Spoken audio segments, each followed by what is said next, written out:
Our final stage for group formation is the adjourning stage, preparing the group for termination.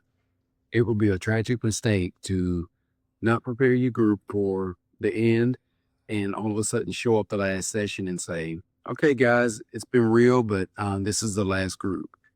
That's unethical and that's not taking the client's rights into consideration.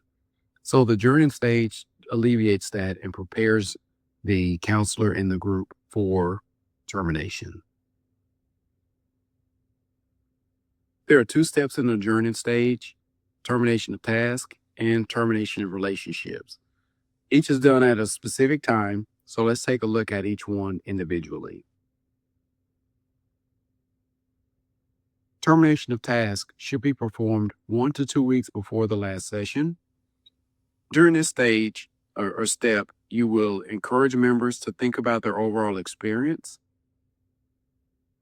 encourage them to mention any unfinished business that may trouble them, explore the issue of separation, which is relief and grief. Some people are relieved that group will no longer meet. Some people will be enter the grief stage. They miss group. It's really been a really good benefit for them, and they want to keep it going. So you have to give your members the opportunity to explore that. And then finally, rehearsing new roles is another task that you could do during this step as well, allowing them to rehearse some of the skills that they may have learned, whether that be decision-making skills, anger management skills, whatever it may be. Relapse prevention skills is a good thing, just to recap and refresh them on those as well. Termination of task, 1 to 2 weeks before the last session. And then finally, terminate relationships. This is done the very last group session. And this is where you allow the members to reflect back on their experiences. So it's a time of reflection. It's a time of summary in the members summary. Allow them to talk about and address the overall experience of the group, what they learned in group, and what group meant to them. This provides them an opportunity to say their goodbyes to the group. As a leader, in your summary, you want to address the goals. Were the group goals met or were they not met?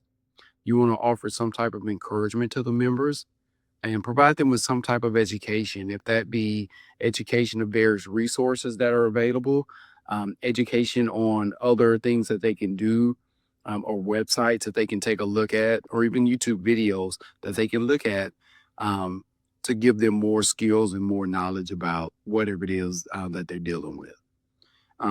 Also, in your summary, get them to focus on the future, staying on the path that they are on now, and using the skills that they've learned will help them to be successful. So be sure to include that in there as well. You can also provide a list of referrals if they find that they need group counseling, individual counseling, or even just a support group. That's a good opportunity there as well. But not only limited to counseling, an individual may need financial assistance. They may need food or clothing or something like that. So you can provide referral sources on that type of stuff as well. And then also in the last group, you will provide some type of evaluation, some type of tool. It could be a questionnaire that they can just sit there quietly and fill out, just so that they can basically evaluate the entire group experience.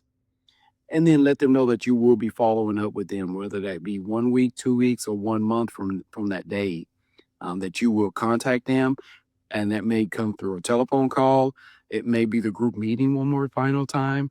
It may be you're going to send something in the mail. So follow up with them as well. The purpose of evaluation is to make you a better person and to make you a better leader. So don't take the information personal, but take it as, what can I do to help this person in the future? Or what can I do to help another person that comes along that may have the same thinking mentality? So take that information and use it as a benefit and not something that can get you upset. And what is the purpose of a follow-up? It's to check for needed progress for the individual. If they need more help, if they are progressing, if they're relapsing, So that is the purpose of a follow-up, to see if they still need some type of assistance, or if they're still struggling with whatever need they may have. So that concludes the adjourning stage. 2 steps in the adjourning stage: termination of tasks and termination of relationships.